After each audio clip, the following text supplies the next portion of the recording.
আজকে আমি দেখবা চাই এই ভিডিওটা কত লোকে শেয়ার করে, কয়জন লোকে শেয়ার করে, কিরকম ভিউ আহে। কেউ উর্মি ভিডিওটা ধাক্কা দিবেন না। এই ভিডিওটা কিন্তু কোনো কাপড় খোলার ভিডিও না, এটা কিন্তু নামাজের ভিডিও, এটা কিন্তু রোজা ইফতারের ভিডিও।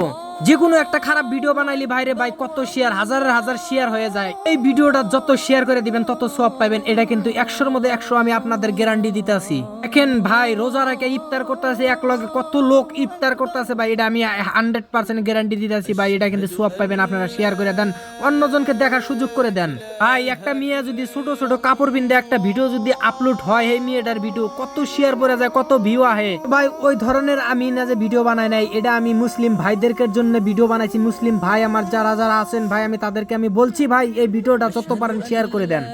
অনেক ভাই প্রশ্ন করতে পারে ভাই এই জায়গাটা কোন জায়গা, মানে এই ইফতারটা কোন জায়গা হইতেছে, এত লোক একসঙ্গে। ভাই এটা হইলো আমাদের ঘোড়াবাহা কবির দর্জির বাড়িতে। তো ভাই এই বাড়িওয়ালারে আমি দেখাইতেছি, আপনারা জিগাইতে পারেন যে ভাই বাড়িওয়ালা কোনটা। আমি অবশ্যই আমি ক্যামেরার মাধ্যমে দেখাইতেছি। ওই যে দেখতেছেন হলুদ পিনটা পাঞ্জাবি পরে ঘুরতাছে, ওইটা কিন্তু বাড়ির মালিক।